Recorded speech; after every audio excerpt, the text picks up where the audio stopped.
Chapter 11. The Great Agra Treasure. Our captive sat in the cabin opposite to the iron box which he had done so much and waited so long to gain. He was a sunburned, reckless-eyed fellow, with a network of lines and wrinkles all over his mahogany features, which told of a hard, open-air life.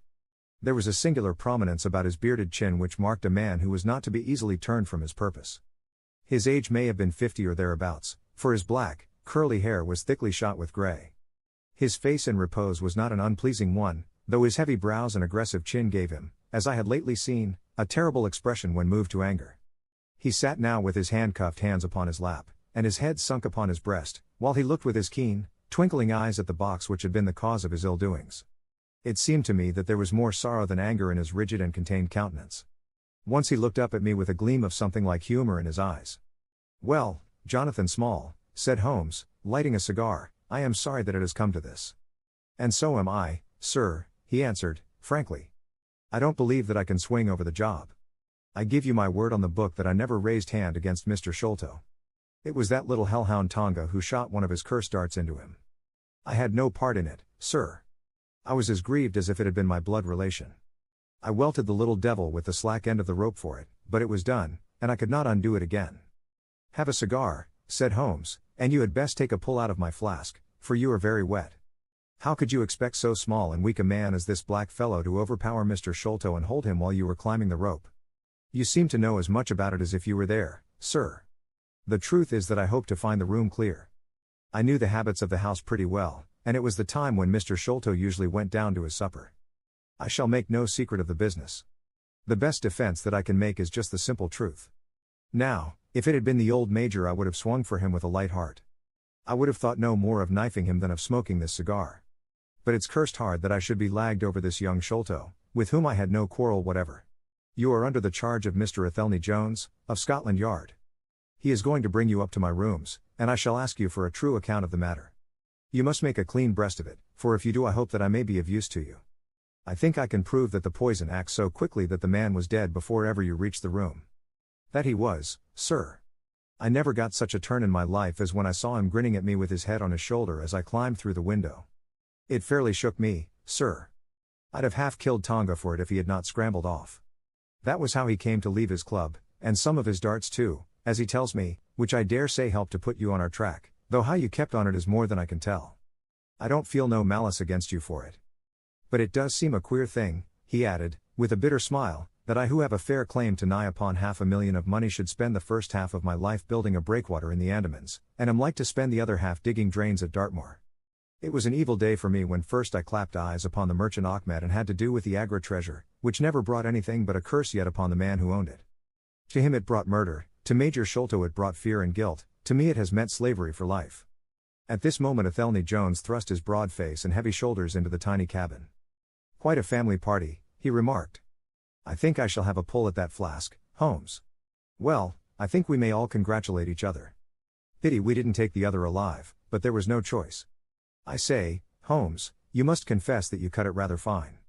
It was all we could do to overhaul her." "All is well that ends well," said Holmes. "But I certainly did not know that the Aurora was such a clipper. Smith says she is one of the fastest launches on the river, and that if he had had another man to help him with the engines we should never have caught her. He swears he knew nothing of this Norwood business." "Neither he did," cried our prisoner, "not a word. I chose his launch because I heard that she was a flyer. We told him nothing, but we paid him well, and he was to get something handsome if we reached our vessel, the Esmeralda, at Gravesend, outward bound for the Brazils. Well, if he has done no wrong we shall see that no wrong comes to him. If we are pretty quick in catching our men, we are not so quick in condemning them." It was amusing to notice how the consequential Jones was already beginning to give himself airs on the strength of the capture. From the slight smile which played over Sherlock Holmes's face, I could see that the speech had not been lost upon him. "We will be at Vauxhall Bridge presently," said Jones, "and shall land you, Dr. Watson, with the treasure box. I need hardly tell you that I am taking a very grave responsibility upon myself in doing this. It is most irregular, but of course an agreement is an agreement. I must, however, as a matter of duty, send an inspector with you, since you have so valuable a charge. You will drive, no doubt?" "Yes, I shall drive. It is a pity there is no key, that we may make an inventory first. You will have to break it open." "Where is the key, my man?" "At the bottom of the river," said Small, shortly. There was no use your giving this unnecessary trouble. We have had work enough already through you. However, doctor, I need not warn you to be careful. Bring the box back with you to the Baker Street rooms. You will find us there, on our way to the station.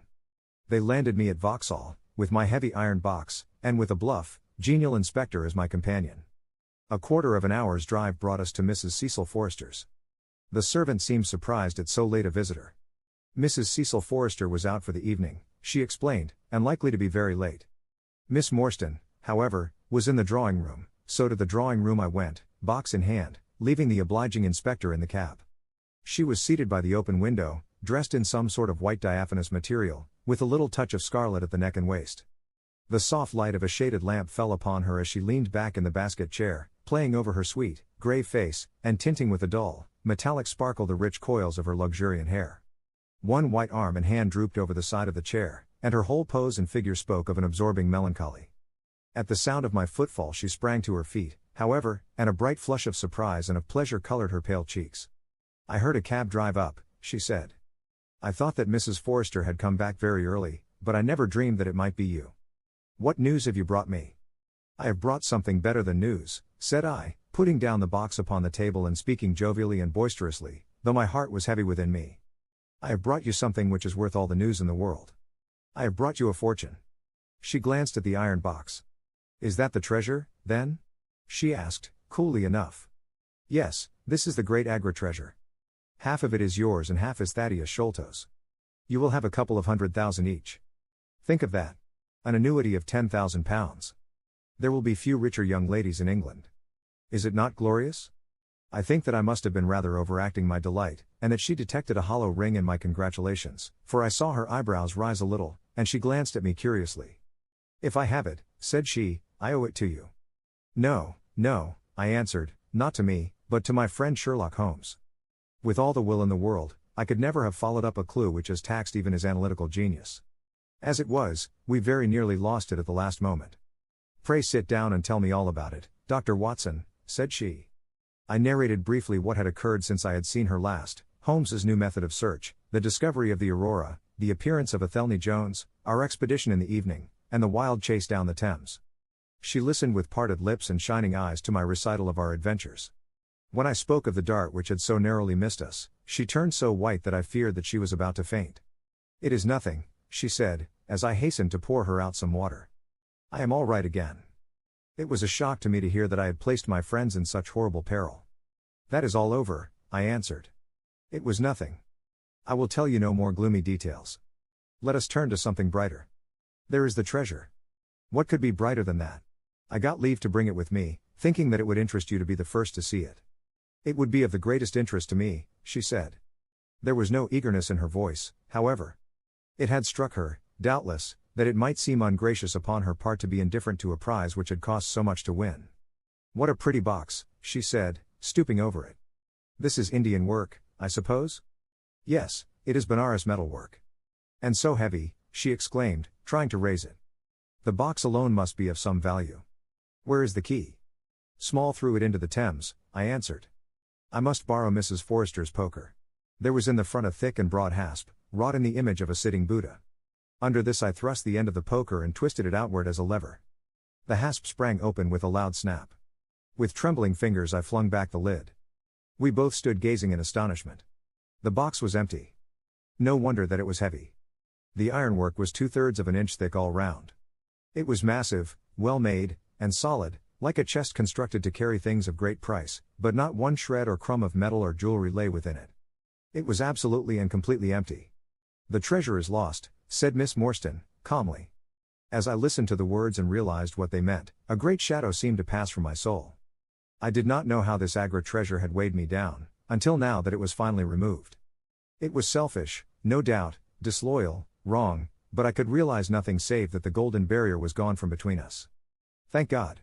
I ejaculated from my very heart. She looked at me with a quick, questioning smile. "Why do you say that?" she asked. "Because you are within my reach again," I said, taking her hand. She did not withdraw it. "Because I love you, Mary, as truly as ever a man loved a woman. Because this treasure, these riches, sealed my lips. Now that they are gone I can tell you how I love you. That is why I said, thank God." Then I say, thank God, too, she whispered, as I drew her to my side. Whoever had lost a treasure, I knew that night that I had gained one. Chapter 12. The Strange Story of Jonathan Small. A very patient man was that inspector in the cab, for it was a weary time before I rejoined him. His face clouded over when I showed him the empty box. There goes the reward, said he, gloomily. Where there is no money there is no pay. This night's work would have been worth a tenner each to Sam Brown and me if the treasure had been there. Mr. Thaddeus Sholto is a rich man, I said. He will see that you are rewarded, treasure or no. The inspector shook his head despondently, however. It's a bad job, he repeated, and so Mr. Athelney Jones will think. His forecast proved to be correct, for the detective looked blank enough when I got to Baker Street and showed him the empty box. They had only just arrived, Holmes, the prisoner, and he, for they had changed their plans so far as to report themselves at a station upon the way. My companion lounged in his armchair with his usual listless expression, while Small sat stolidly opposite to him with his wooden leg cocked over his sound one. As I exhibited the empty box he leaned back in his chair and laughed aloud. This is your doing, Small, said Athelney Jones, angrily. Yes, I have put it away where you shall never lay hand upon it, he cried, exultantly. It is my treasure, and if I can't have the loot I'll take darned good care that no one else does. I tell you that no living man has any right to it, unless it is 3 men who are in the Andaman convict barracks and myself. I know now that I cannot have the use of it, and I know that they cannot. I have acted all through for them as much as for myself. It's been the sign of 4 with us always. Well, I know that they would have had me do just what I have done, and throw the treasure into the Thames rather than let it go to kith or kin of Sholto or of Morstan. It was not to make them rich that we did for Achmet. You'll find the treasure where the key is, and where little Tonga is. When I saw that your launch must catch us, I put the loot away in a safe place. There are no rupees for you this journey. You are deceiving us, Small, said Athelney Jones, sternly. If you had wished to throw the treasure into the Thames it would have been easier for you to have thrown box and all. Easier for me to throw, and easier for you to recover, he answered, with a shrewd, sidelong look. The man that was clever enough to hunt me down is clever enough to pick an iron box from the bottom of a river. Now that they are scattered over 5 miles or so, it may be a harder job. It went to my heart to do it, though. I was half mad when you came up with us. However, there's no good grieving over it. I've had ups in my life, and I've had downs, but I've learned not to cry over spilled milk. This is a very serious matter, Small, said the detective. If you had helped justice, instead of thwarting it in this way, you would have had a better chance at your trial.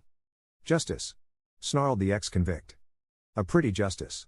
Whose loot is this, if it is not ours? Where is the justice that I should give it up to those who have never earned it? Look how I have earned it. 20 long years in that fever-ridden swamp, all day at work under the mangrove tree, all night chained up in the filthy convict huts, bitten by mosquitoes, racked with ague, bullied by every cursed black-faced policeman who loved to take it out of a white man. That was how I earned the Agra treasure, and you talk to me of justice because I cannot bear to feel that I have paid this price only that another may enjoy it. I would rather swing a score of times, or have one of Tonga's darts in my hide, than live in a convict cell and feel that another man is at his ease in a palace with the money that should be mine. Small had dropped his mask of stoicism, and all this came out in a wild whirl of words, while his eyes blazed, and the handcuffs clanked together with the impassioned movement of his hands. I could understand, as I saw the fury and the passion of the man, that it was no groundless or unnatural terror which had possessed Major Sholto when he first learned that the injured convict was upon his track. You forget that we know nothing of all this, said Holmes quietly. We have not heard your story, and we cannot tell how far justice may originally have been on your side. Well, sir, you have been very fair-spoken to me, though I can see that I have you to thank that I have these bracelets upon my wrists. Still, I bear no grudge for that. It is all fair and above board. If you want to hear my story I have no wish to hold it back. What I say to you is God's truth, every word of it. Thank you, you can put the glass beside me here, and I'll put my lips to it if I am dry. I am a Worcestershire man myself, born near Pershore. I dare say you would find a heap of Smalls living there now if you were to look. I have often thought of taking a look round there, but the truth is that I was never much of a credit to the family, and I doubt if they would be so very glad to see me. They were all steady, chapel-going folk, small farmers, well known and respected over the countryside, while I was always a bit of a rover. At last, however, when I was about 18, I gave them no more trouble, for I got into a mess over a girl, and could only get out of it again by taking the Queen's shilling and joining the 3rd Buffs, which was just starting for India. I wasn't destined to do much soldiering, however. I had just got past the goose step, and learned to handle my musket, when I was fool enough to go swimming in the Ganges. Luckily for me, my company sergeant, John Holder, was in the water at the same time, and he was one of the finest swimmers in the service. A crocodile took me, just as I was halfway across, and nipped off my right leg as clean as a surgeon could have done it, just above the knee. What with the shock and the loss of blood, I fainted, and should have drowned if Holder had not caught hold of me and paddled for the bank.